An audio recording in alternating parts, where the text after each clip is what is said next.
Mahsulot tanaga kirib, patologik o'choqlarni qidiradi va kasallarning rivojlanishini to'xtatib, odamlarni ulardan xalos qiladi. Hayotiy jarayonning normal rivojlanishini buzilishining sababini informatsion RNK darajasida olib tashlaydi.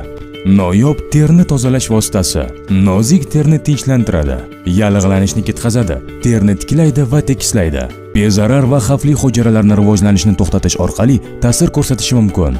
Ushbu mahsulotning asosiy komponenti barcha to'qimalarning tiklanishiga yordam beradi. Teriga yoshartiruvchi va jonlantiruvchi ta'sir ko'rsatadi. Tabiiy ravishda terning qarish jarayonini sekinlashtiradi. Hatto chuqur ajinlar bilan ham kurashadi. Kollagen sintezida ishtirok etadi. Yuz tanani tekislaydi. Metabolik jarayonlarni yaxshilaydi. O'sish gormonlarini ishlab chiqarishga yordam beradi. Moddalar almashtiruvini yaxshilaydi.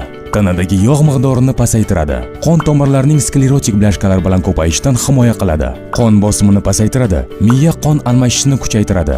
Ishlash qobiliyatini bir necha bor oshiradi. Immunitet tizimining hujayralarini ishlab chiqarishni kuchaytirib, organizmning himoya funksiyalarini oshiradi va organizmning tashqi qo'zg'ashlarga chidamchiligini yuqorilashtiradi. Arginin tufayli erkaklarda prostata bezining ishi normallashadi. Potensiyaga ijobiy ta'sir ko'rsatadi. Erkaklarning bepushligi va prostataning adenomasini ajoyib profilaktikasi. Ayollar uchun foydasi ruhiy holatni normallashtirishdir. Qo'shimcha hayzdan oldingi asablashishni bartaraf qilish va ishlash qobiliyatini oshirishga yordam beradi.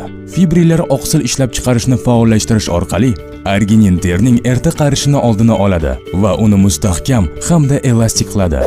Qozog'iston Oshxona ittifoqi tomonidan berilgan davlat ro'yxatidan o'tilganlik to'g'risida guvohnoma bilan tasdiqlangan 100% tabiiy mahsulot.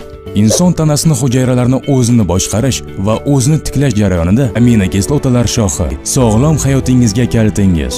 Bir tomchida uzoq umr va yoshlik.